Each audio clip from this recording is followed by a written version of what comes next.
Hello, I'm Erin and I'm 34 years old. I'm a mother to a 10-year-old girl, and recently I finally got to stand up for her against my evil mother-in-law, and my mother-in-law had to pay the ultimate price for it. My husband Dylan and I got married right after we graduated from college, but waited until we were financially stable enough to actually have a child. Now, Dylan also has an older brother, Damien, who got married around the same time as us. Damien had a son, Joe, about a year before I had my daughter, Hazel. Since Joe was the first grandbaby to Dylan's mom, Camilla, he got pampered a lot, especially in the first year of his life. I saw the way that Camilla absolutely coddled and spoiled the ever-loving crap out of him, and I was actually kind of excited to have a child after that. I had no parents, considering they both passed away while I was in college, so I felt happy knowing that my child would have at least one grandmother who would spoil her senseless. Except that never happened. Camilla treated Hazel very differently, and it started right at birth. When Joe was born, Camilla visited him every day in the hospital. With Hazel, she saw her the day she was born and then never visited again.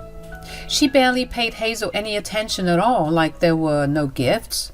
Heck, there was never even a question about her well-being. Meanwhile, Joe still received all of her love and affection. Dylan and I were very hurt about her behavior, but we just chalked it up to her playing favorites with the first grandchild. But then, as the years passed, things only got so much worse. Because of their close ages, Joe and Hazel would spend a lot of time together, especially when Camilla would offer to babysit both of them to give the parents some time off. Joe and Hazel would do the same activities and play the same games, yet Camilla would go on praising Joe while she ignored Hazel, or she would downplay whatever Hazel did because it was never as good as Joe's.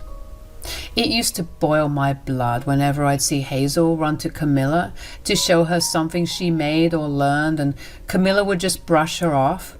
But if Joe simply walked into the room, Camilla would be waxing poetry about his greatness. Now, Dylan and I made sure to make Hazel feel loved and appreciated, of course.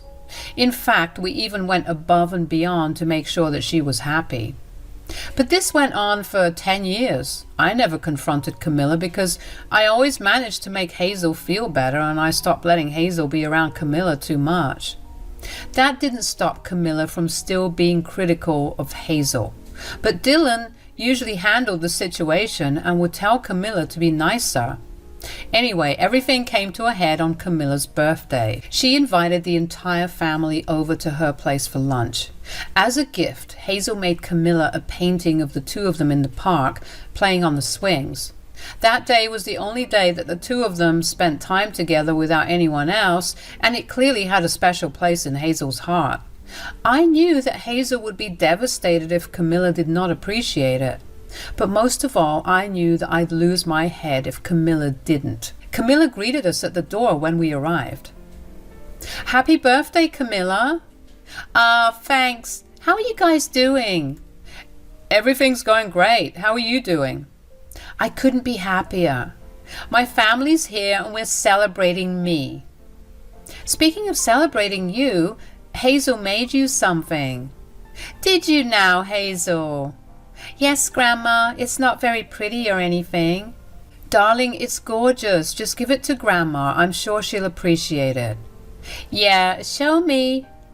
"Here you go. Happy birthday, Grandma." "Oh, it's a painting. You know, Joe just made me a painting too, and let me tell you, that boy is great with his colors." "Okay, but do you like Hazel's painting for you?" "Yes, I mean, it's quite okay. I wouldn't say it was worth putting in the fridge, because if I did that, then Hazel would be put to shame when anyone saw Joe's painting." "Okay, that's enough. Hazel, go play with Joe. We need to talk to Grandma." "Yes, Dad." "Why are you always so mean to Hazel, Camilla?"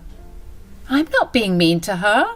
I didn't say a mean word against her painting at all, even though I had so many things to critique about it." Why are you constantly comparing her to Joe? She's done nothing but try her hardest to impress you, and all you do is make her feel like crap for it. I'm not comparing anyone to anyone. All I'm doing is stating facts. And the fact is that Joe is better than Hazel at most things. Look, I can't tell you what opinions to have, but the least you could do is keep them to yourself. Every time you compare Hazel to Joe, she feels so sad and upset with herself. If you keep glorifying her every deed, she's never going to learn. She can always deal with some criticism, and in fact, learning to deal with criticism is a very important life lesson. Sure, but I never see you criticize anything that Joe does. That's so unfair to Hazel. Life's unfair. Get used to it. You know what?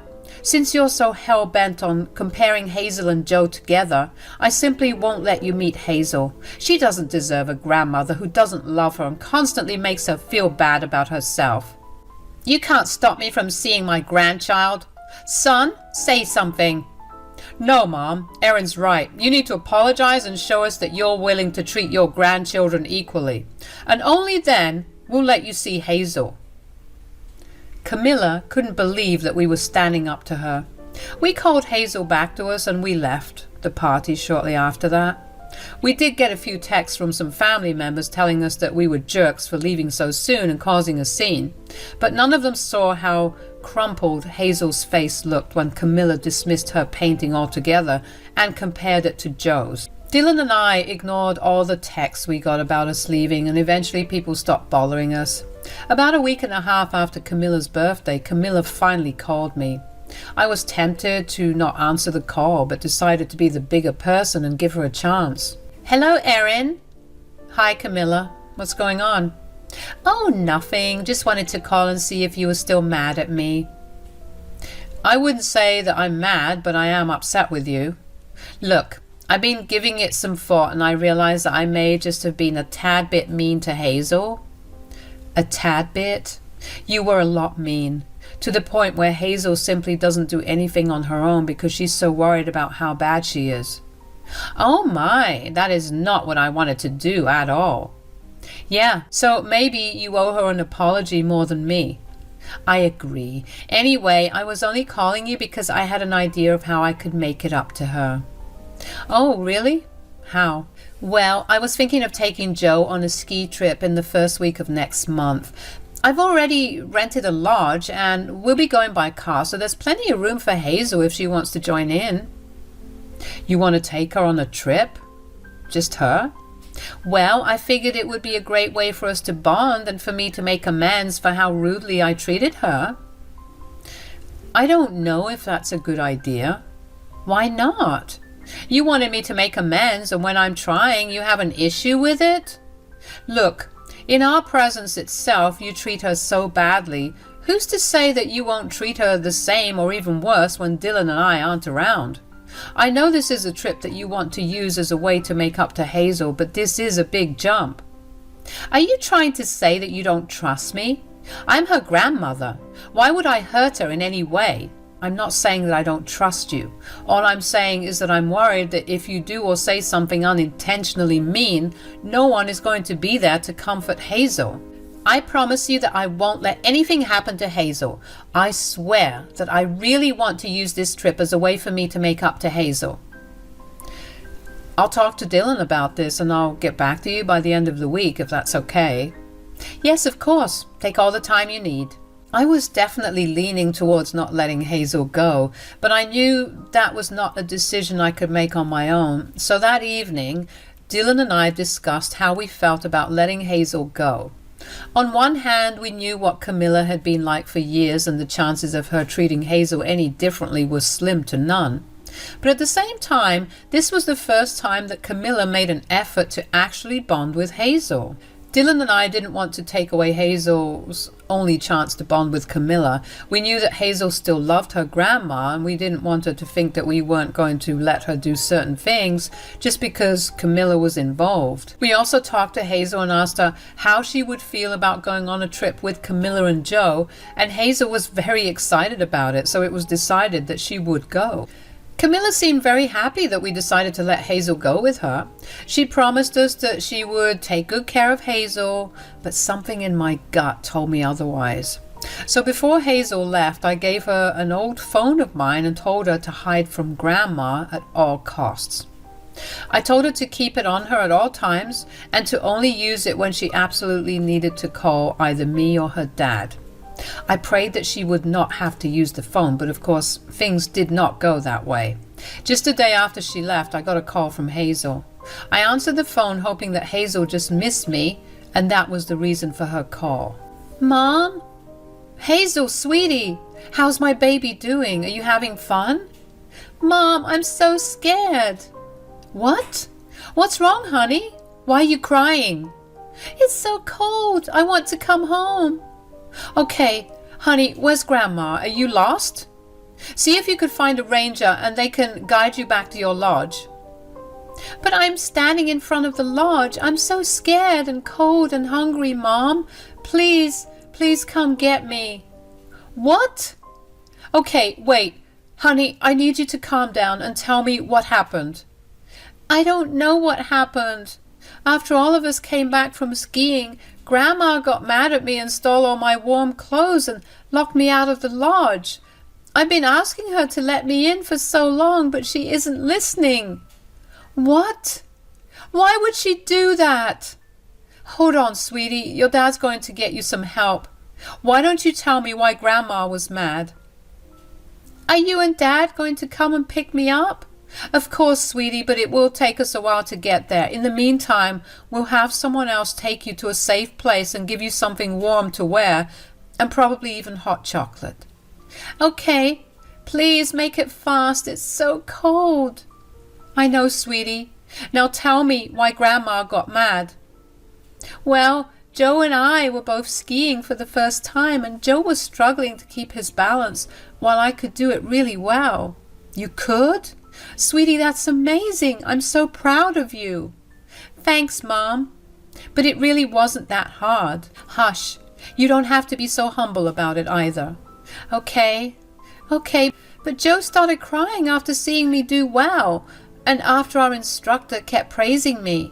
Grandma got mad at me after that, and she didn't talk to me until we got home, and then she just threw me out. What? I'm going to give that woman a piece of my mind. Do me a favor, sweetie, and do not tell your grandma that I'm coming there, okay? Yes, Mom. Sweetie, your dad's saying that there's a ranger approaching you right now. Can you see him? I see someone approaching me. Ask him what his name is and ask him what his favorite drink is. If he says anything else but Sam and hot chocolate, ignore him, okay? Yes, Mom. Okay. His name is Sam, and he loves hot chocolate. Should I go with him? Yes, sweetie. Take care and keep me updated, okay? Yes, Mom. My heart was racing as soon as Hazel ended the call. How could Camilla do that to a child? I was 100% sure that Camilla would not even care to look for Hazel because she'd be too wrapped up in taking care of Joe. Dylan and I grabbed our warm coats and jackets and made the 3-hour drive to where they were staying. The entire drive there, the only thing we were focused on was making sure that our little girl was safe.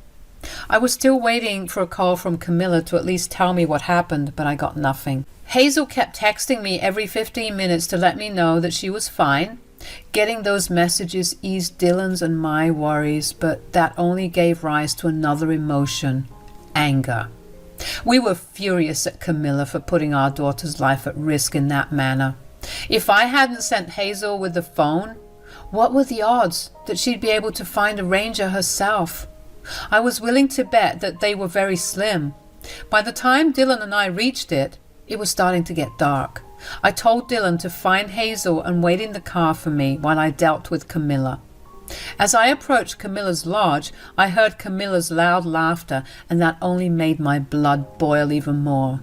I knocked on the door and waited for her to open it. Camilla looked very surprised to see me there. Erin, what are you doing here? Where's Hazel? Oh, she's just out and about somewhere. You mean you don't know where she is? You were supposed to be looking after her. I sent her here in your care. Look, nothing bad ever happens around her, and I'm sure she's safe. Is this your way of making things up with Hazel? You just leave her alone to wander in a place that's cold and unknown to her? Why don't I call a ranger, and I'm sure they'll know about where she is. Yeah, there's no need for that. We're here because Hazel is at one of the rangers' cabins. So she's safe, and you just came out here to yell at me? You didn't even seem bothered. Are you nuts? My child could have gotten hurt, and you wouldn't have known. Do you love Joe so much that you were willing to put Hazel's life in danger? What are you talking about? Hazel told me about what happened when you were skiing today. You're the one that pampered Joe so much that he can't stand it when he can't be perfect at something. You beat that value into Hazel but refused to do it with Joe. You clearly have a favorite, and while I have no problem with that, I do want to know why you were willing to let my daughter freeze out here in the cold because Joe threw a fit about not being able to ski as well as Hazel. That was not the case at all. Do not even try to lie to me. I spoke to your skiing instructor and he corroborated Hazel's story. Fine. If you must know, I hate that Hazel looks like the spitting image of you. Excuse me? I do not like you one bit, and I hate that my only granddaughter looks nothing like my son. Joe looks exactly like his dad, and that is why I treat him so well. So you treat my daughter like crap because of the way she looks, which is something she had no control over? She deserves it anyway. The way she was gloating today was unacceptable. I had to teach her a lesson. You know what? If I keep talking to you, I'm afraid that I'm going to get violent. I will deal with this in another way. I don't want you near my family ever again.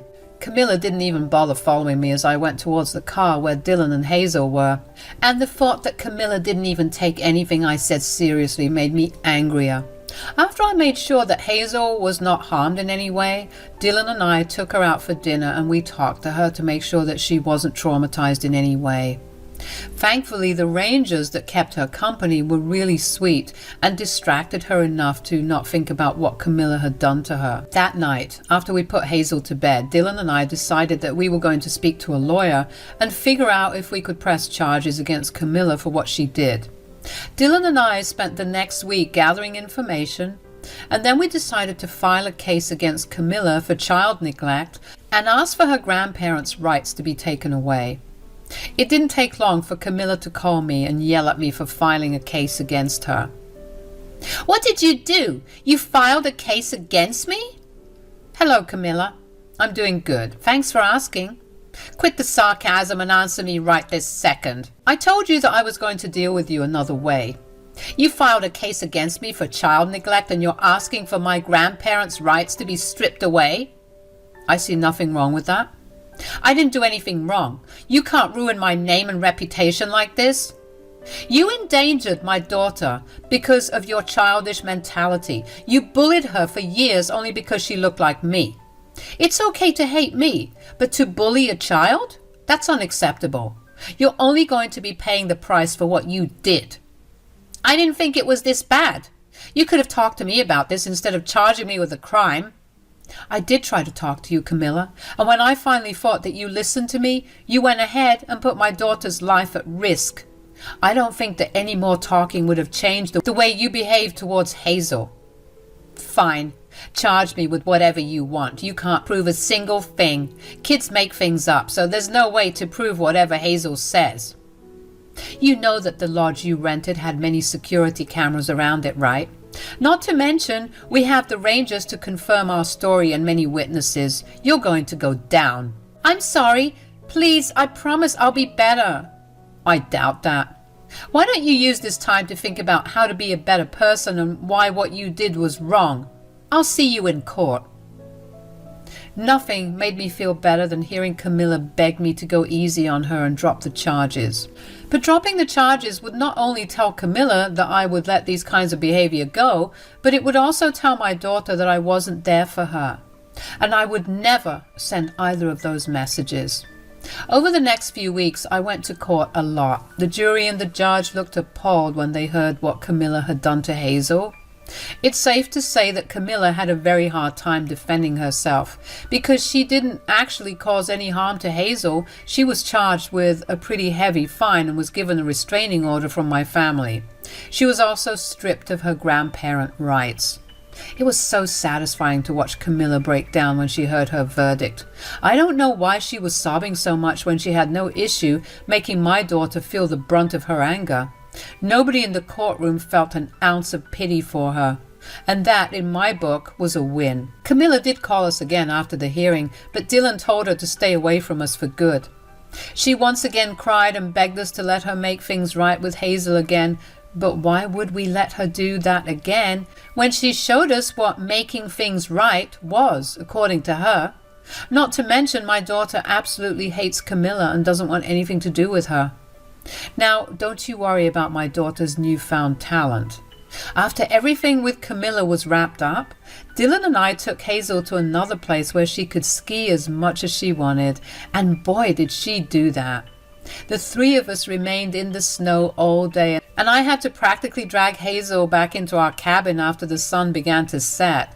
I'm just glad that that one experience with Camilla did not ruin something this good for Hazel. Things are slowly starting to get better at home, though. Joe's dad, Damien, called us to apologize for what happened and has put Joe through therapy so he can nip whatever bad habit that Camilla has instilled in him. It's safe to say that everyone in Dylan's family has gone low to no contact with Camilla. I'm excited to see where life takes us from here on. One thing's for certain, I am never letting anyone ever make my daughter feel like she's lesser than anyone else.